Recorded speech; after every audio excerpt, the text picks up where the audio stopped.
तब सनकादि ऋषियों ने नारद जी को कहा कि जो जीवन पर्यंत पाप ही पाप किया है, पाप के अलावा कोई सुंदर काम नहीं किया है, उन जैसे पापी का भी भागवत से उद्धार हो जाता है। क्रोधादग्धा कुटिलेस्य कामिने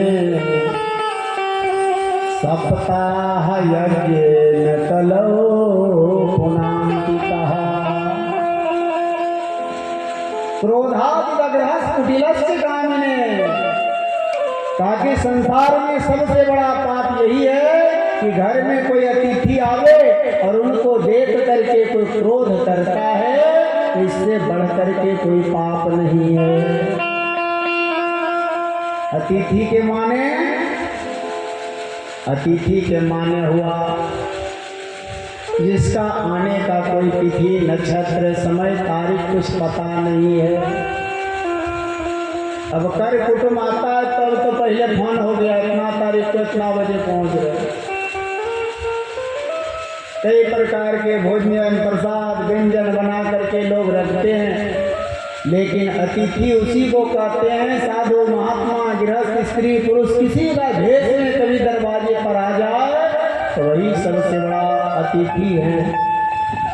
उनको आने का कोई तिथि पता नहीं है, उन्हीं का सेवा। कुटिलस्य कामिने, सदैव वह कुटिल प्रवृत्ति के काम करे, क्रोध करे। और उन जैसे पापी व्यक्ति भी भागवत की कथा श्रवण कर लें तो उनका भी उद्धार हो जाएगा। तब नारद जी महाराज कहे कि किसी ने कभी ऐसा कर्म करने वाला व्यक्ति का उद्धार हुआ है। कल के प्रसंग में बता रहे थे कि किसी भी चीज को श्रवण करने के लिए, सुनने के लिए, करने के लिए पहले उनका फल स्वरूप जान लेना चाहिए।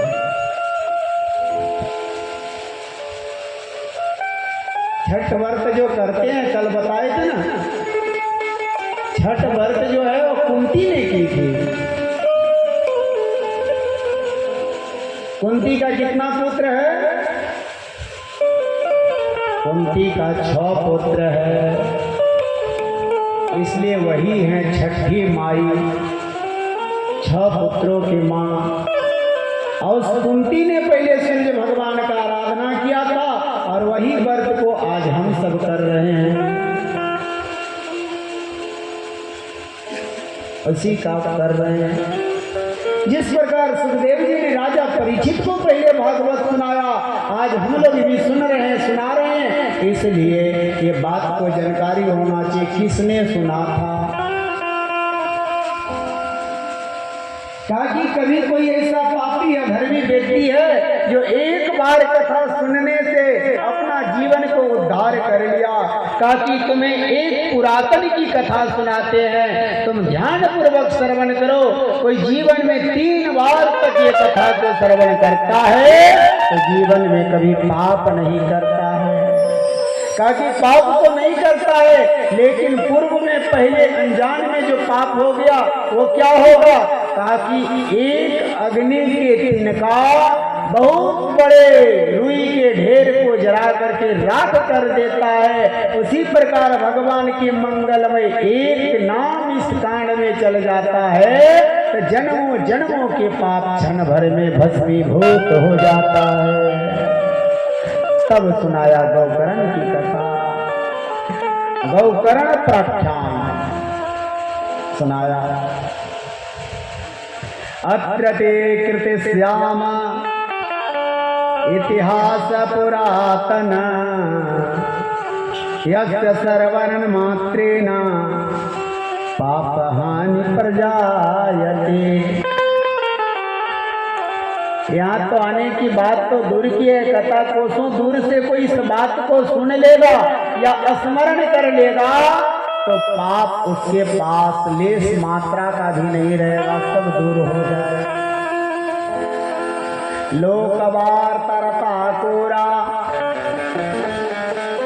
लोकवार्ता कोरा प्रयास बहुजल्पिका पुरा च गृहीतुश्च कृपणः कलहे प्रिया। कहा कि तुंगभद्रा नदी के किनारे एक ब्राह्मण रहता था, जिस ब्राह्मण का नाम था आत्मदेव। तुंगभद्रा नदी के किनारे एक ब्राह्मण रहता था और उस ब्राह्मण का नाम क्या था? आत्मदेव ब्राह्मण।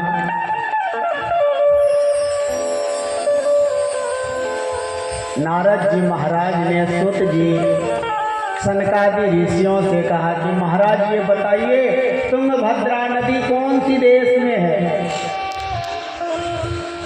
अयोध्या, प्रयाग, काशी, मथुरा, वृंदावन सभी लोग भ्रमण करते हैं, लेकिन तुंगभद्रा नदी के पास कोई गए आज तक? हमको तो लगता है कि यहाँ पंडाल में जितने व्यक्ति हैं सब कोई गए हैं।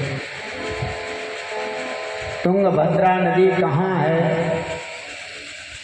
कहा कि तुंग माने शरीर, अभद्र माने कल्याण। जिस शरीर से किसी का कल्याण हो जाए उसी को कहते हैं तुंगभद्रा। इसे ये शरीर मिला है, इस शरीर से किसी का कल्याण करने का प्रयास कीजिए। गरीब कन्या का विवाह हो रहा है, सहयोग कीजिए। अनाथ बच्चा है, पढ़ने में असमर्थ है, उन्हें सहयोग कीजिए। जो खाने के लिए तरस रहा है उन्हें भोजन दीजिए। जीव मात्रा पर दया करना, किसी प्राणी को बचाना, रक्षा करना, गौ की रक्षा करना, माता पिता की सेवा करना, उसी शरीर को कहते हैं तुंगभद्रा। आत्मदेव ब्राह्मण तुंगभद्र थे, अपने शरीर से ना जाने कितने का कल्याण किया। अपना तो पेट एक कुत्ता भी भरता है। मनुष्य के शरीर मिला है तो सहयोग करना चाहिए। लेकिन सब तो ठीक था, आत्मदेव ब्राह्मण के सब ठीक था। एक पत्नी भी थी, पत्नी के नाम था श्रीमती धुंधली देवी। नाम का भी प्रभाव पड़ता है और अन्न जल का भी प्रभाव पड़ता है। सब कुछ ठीक रहने के बाद एक संतान नहीं था, सबसे बड़ा दुख की बात यही था।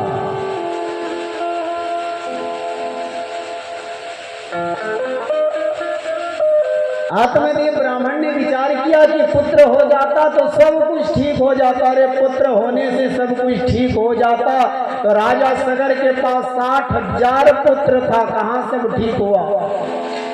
अंत में कपिल मुनि के श्राप लग गया और 60,000 पुत्र को जल करके भस्म होने का श्राप दे दिया। सब जा करके गिरा नरकों में। अंतिम में फिर एक पुत्र हुआ जिसका नाम पड़ा असमंजस, जिसने घोर तपस्या किया और भगीरथ के गंगा जब प्रकट हुए तो उन्हीं से सगर का उद्धार हो गया। पुत्र 10 है और ज्ञानी नहीं है, संस्कारी नहीं तो सब बेकार है। पुत्र कैसा होना चाहिए? पुत्र एक होना चाहिए। एक चंद्रत मोहंती नाचा तारा गणों पीछा। पुत्र एक हो, चंद्रमा के समान हो। आकाश में ना जाने लाखों लाख तरंगें हैं, क्या उससे प्रकाश होता है? एक चंद्रमा सारी दुनिया को प्रकाश कर देता है। पुत्र एक होगा, ज्ञानी होगा, तपस्वी होगा, संस्कार वाला होगा तो माता पिता का भी उद्धार कर देगा, आगामी 21 पीढ़ी तक को नरक में नहीं जाने देगा। इसलिए पुत्र हो तो ज्ञानी हो, संस्कारी हो, माता पिता की सेवा करने योग्य हो, ऐसा पुत्र होना चाहिए। पुत्र नहीं। अब आत्मदेव ब्राह्मण को लगा कि ये सब बेकार है, ये सब बेकार है, मरने का विचार कर लिया, मरने का विचार किया और जंगल में मरने के लिए गया। घर में हुआ खटपट और चल बाबा के मठ पर। घर में लड़ाई झगड़ा हुआ, तुरंत झोला बोड़िया माना अब वृंदावन चलेंगे, अब यहाँ नहीं रहेंगे। अब पेट जब भूख लगा रास्ता में रेलवे स्टेशन में, अरे फिर कभी लड़ेंगे, फिर जाएंगे। ये कौन है? बंदर बैराग, शमशानी बैराग। शमशान में लोग जाता है जलाने के लिए तो बैराग हो जाता है, इसलिए चंद्रमा की समान बैराग होना चाहिए। एक पथ में डेली बढ़ता चल जाए, धीरे धीरे धीरे धीरे हो। जंगल में मरने के लिए गया, अब मरने के लिए गया तो जो मरने के लिए व्यक्ति जाएगा वो जल क्यों पिएगा भाई? किसी तालाब के नीचे बैठ करके जल पिया और जल पी करके रो रहा था। माँ कथम रोदसी विप्रत्वम काते चिंता बलियसी बदत्वम संवत्सरो मह्यम सस्य दुःखस्य कारण। जब ब्राह्मण मरने के लिए गया तो एक सन्यासी को नजर पड़ा, अरे कोई ब्राह्मण ज्ञानी है, तेजस्वी है, मरने के लिए जा रहा है, उन्हें बचाना चाहिए। शायद ये ब्राह्मण भगवान को खोजते खोजते थक गया, भगवान मिले नहीं, इसलिए मरने के लिए जा रहा है, इन्हें भगवान से मिलने का मार्ग बताना चाहिए। ये विचार किया। सन्यासी जाकर के कहा कि कथम रोदसी विप्रत, हे विप्र, हे ब्राह्मण, क्यों रोए? रोने का कारण तो बताइए, रोने का कारण बताइए। बदत्वम संवत्सरो मह्यम सस्य दुःखस्य कारणम, अब दुख का कारण बताइए। ब्राह्मण ने कहा कम ब्रवीत ऋषि दुखम पूर्व पापेन संजितम। हे ऋषिवर, कोई पूर्व जन्म का मेरा पाप है, इसलिए हम दुखी हैं। मदियाम पूर्व जातायो सविष्णु मुपभुंजते। अरे संतान नहीं हुआ तो यहाँ तक तो ठीक था, हमने पूर्वजों को जल देते हैं, वह भी पूर्वज के कारण ही करता है। ताकि घबराने की बात नहीं है, सब ठीक हो जाएगा। तुम भगवान के खूब भजन करो। अरे इस में संतान नहीं मिले जन्म होगा, हमें तो संतान चाहिए और हमें पुत्र चाहिए, और पुत्र के लिए आए हैं। कहा कि पुत्र से सुख नहीं मिलता है। राजा दशरथ को पुत्र था, क्या अंतिम समय में जल मिला? नहीं मिला।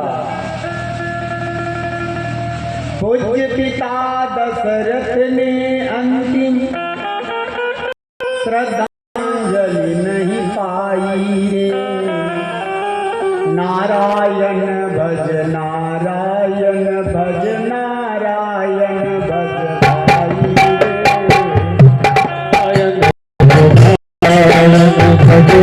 नारायण भज भाई जब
वाला नहीं है।